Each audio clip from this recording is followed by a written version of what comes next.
Freshers ఆశలపై AI నీళ్లు. AI artificial intelligent వస్తే ఏదో కొత్త ప్రపంచం వచ్చినట్టు కనిపిస్తూ ఉంది.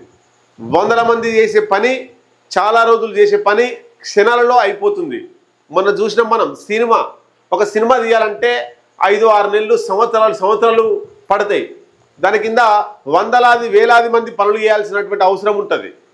ఇట్లా టెక్నీషియన్స్, కెమెరామెన్స్ అని, రకరకాలుగా ఎడిటర్స్ అని రకరకాలుగా ఉంటుంది. కానీ కేవలం ఏఐ సహాయంతో ఇద్దరు 10 లక్షల రూపాయలతో ఒక సినిమా తీసిర్రు. లవ్ యూ అని, అది కర్ణాటకలో సినిమా తీసిర్రు.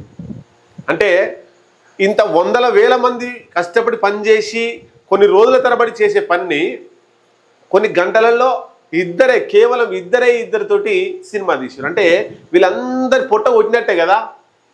అట్లాగే ఒక సినిమా రంగమే కాదు, ఏ రంగమైనా మొత్తం మీద ఏఐ రావడంతో జాబులు పోతున్నటువంటి పరిస్థితి, ఏఐ క్రియేట్ చేసిన వల్ల జాబులే పోయినటువంటి పరిస్థితి మనం చూస్తూ ఉన్నాం. చూద్దాం. ఇగో ఫ్రెషర్స్ ఆశలపై ఏఐ నీళ్లు. కృత్రిమ మేధతో తగ్గుతున్న కొత్త పట్టభద్రుల నియామకాలు. 2019తో పోలిస్తే 2024కి 50% పైగా తగ్గుదల.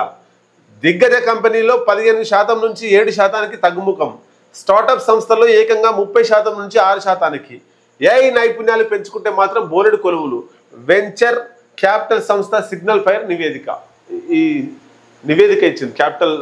వెంచర్ క్యాపిటల్ సంస్థ సిగ్నల్ ఫైర్ అనేది మొత్తం మీద ఇక ఏఐకి కొంత అప్డేట్ అయితే తప్ప ఉద్యోగానికి గ్యారంటీ లేదు. సాఫ్ట్వేర్ రంగంలోనైనా ఇంకా ఏ కంప్యూటర్ ఆధారిత పనిచేసేటువంటి ఏ రంగంలోనైనా ఖచ్చితంగా ఇంకా నిలదొక్కుకోవాలా, జాబ్ అట్లే ఉండాలంటే ఏఐకి అప్డేట్ కావాల్సిన అవసరం ఉన్నది. అది దానికి సంబంధించింది.